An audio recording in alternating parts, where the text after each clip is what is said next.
Hana mến chào cô bác, anh chị và các bạn. Bánh ít là một món bánh quen thuộc của người dân Việt Nam vào mỗi dịp Tết. Hôm nay, Hana xin gửi tới cô bác, anh chị và các bạn cách nhồi bột nếp sao cho bánh luôn được mềm dẻo, cách làm nhân được thơm ngon, cách gói bánh vừa nhanh vừa lẹ, đơn giản chỉ cần một miếng lá chuối nhỏ. Nếu cô bác, anh chị và các bạn thích, xin mời vào bếp làm cùng với Hana nhé.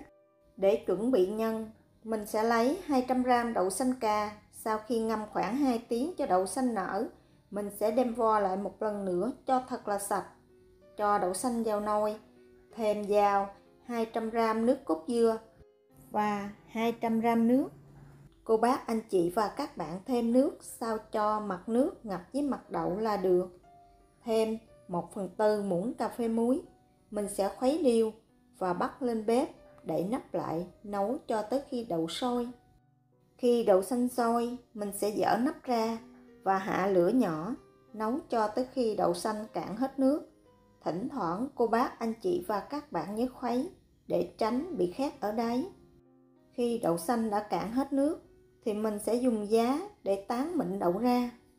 Lúc này, son đậu mình vẫn để trên bếp, ở lửa nhỏ nhất. Mình nấu thêm khoảng 5 phút nữa thì tắt bếp.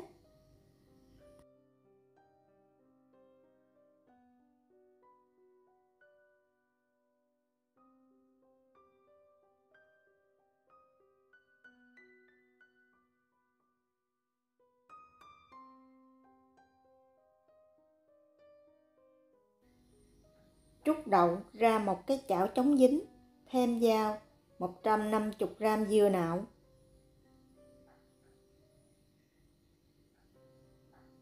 150g đường cát. Cho chảo đậu lên bếp, mình sẽ bắt đầu xên đậu ở lửa vừa và nhỏ cho tới khi đậu khô hoàn toàn. Khi xên đậu, thỉnh thoảng cô bác, anh chị và các bạn cũng nhớ khuấy đều để tránh bị khét.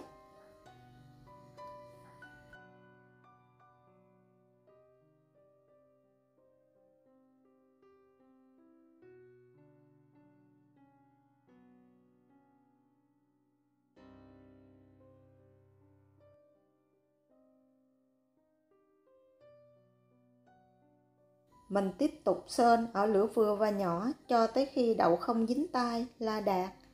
Sau đó trải đậu ra và để cho thật là nguội.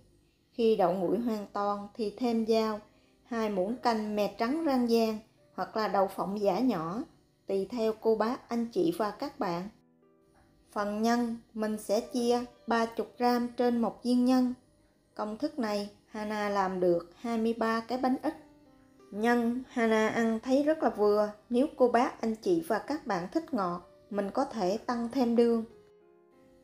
Kế tiếp mình sẽ đi nấu nước đường để nhồi bột. Hana sử dụng 120g đường thốt nốt cắt nhỏ, thêm vào một xíu muối và 375g nước. Mình sẽ bắt son nước đường lên bếp, nấu cho đường tan hoàn toàn. Cô bác, anh chị và các bạn không cần phải nấu sôi.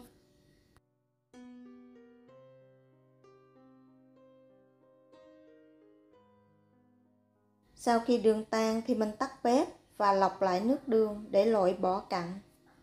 Và để khoảng 5 phút để cho nước đường nguội bớt. Bột nếp Hana sử dụng 500g. Mình sẽ cho bột qua rây và rây cho bột mịn. Hana đã có rất là nhiều cách để nhồi bột nếp. Hana đã chia sẻ. Hôm nay Hana thử thêm một cách mới. Lần trước Hana có chia sẻ cách lấy trụng bột gạo để trộn chung bột nếp rất là mềm dẻo. Lần này mình không dùng bột gạo mà mình sẽ dùng luôn bột nếp.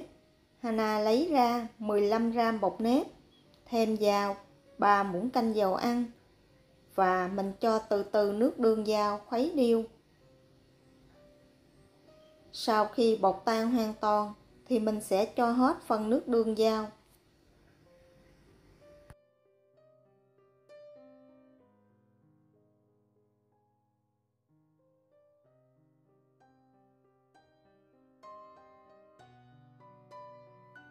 Bắt bột lên bếp, mình sẽ khuấy ở lửa vừa cho tới khi bột hơi sánh lại và tắt bếp. cho hết hỗn hợp bột này vào tô bột nếp, mình sẽ trộn đều. Lúc này bột rất là nóng nên cô bác, anh chị và các bạn, sau khi trộn mình sẽ để khoảng 5 phút cho bột nguội bớt.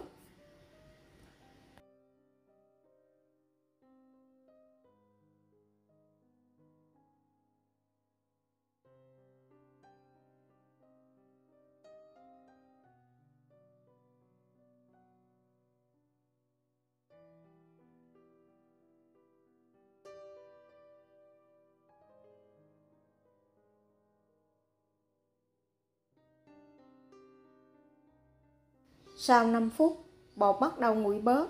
Cô bác, anh chị và các bạn, mình đeo bao tay vô cho bớt nóng và nhồi cho tới khi bột thành khối dẻo mịn.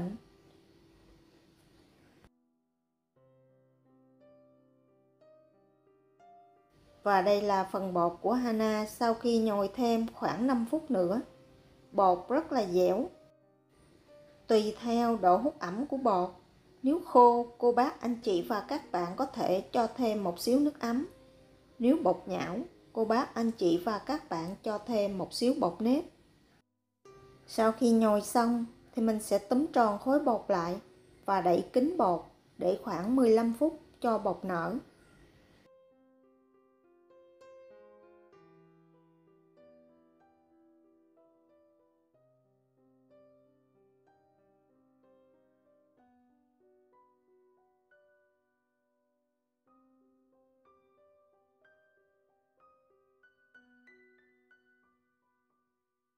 Trước khi gói bánh, cô bác, anh chị và các bạn nhớ nhồi sơ bột lại một lần nữa.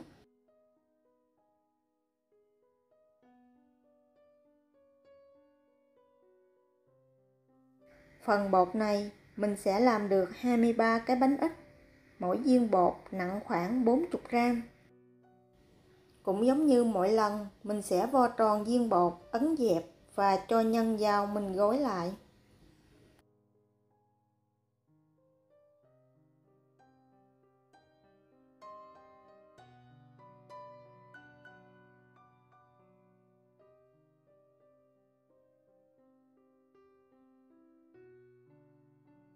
Để chống dính cho bánh mà tay không bị dính dầu thì cô bác, anh chị và các bạn chuẩn bị sẵn một chén dầu. Mình cho thẳng viên bột vào chén, dùng muỗng lăn đều viên bột. Ở Việt Nam, lá chuối rất là dễ tìm và nó rất là to. Còn ở những nơi giống như Hana, lá chuối rất là khó tìm. Có khi Hana trồng lá chuối rất là nhỏ. Vì vậy, với cách gói này, cô bác, anh chị và các bạn không cần phải lo lắng. Mình chỉ cần một miếng lá chuối nhỏ có chiều dài khoảng 22 tới 23 cm, chiều cao khoảng 15 cm. Mình chỉ cần cắt xéo 4 góc và cho viên bột lên gói rất là dễ dàng. Cô bác, anh chị và các bạn nhìn theo Hana làm nha. Vì để nói thì Hana không biết cách diễn tả. Và phần sọc lá, cô bác, anh chị và các bạn nhớ để hướng xuống. Vì nếu mà mình để nằm ngang thì gói bánh dễ bị rách. Lá chuối này Hana đã rửa sạch, trụng nước sôi cho mềm và lau khô.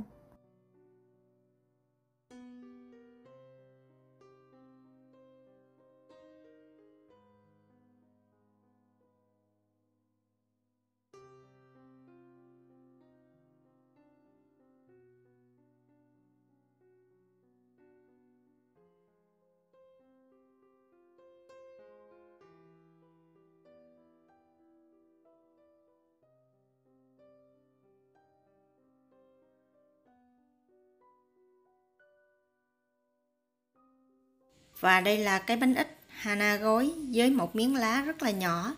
Nếu cô bác, anh chị và các bạn có lá to hơn thì mình sẽ gói đẹp hơn.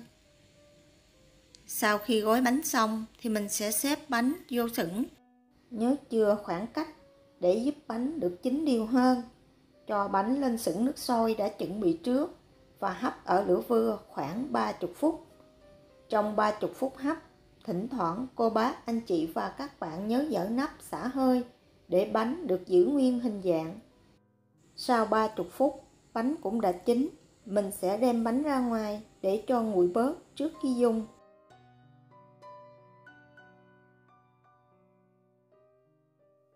Và đây là bánh ít của Hana sau khi đã để cho thật là nguội.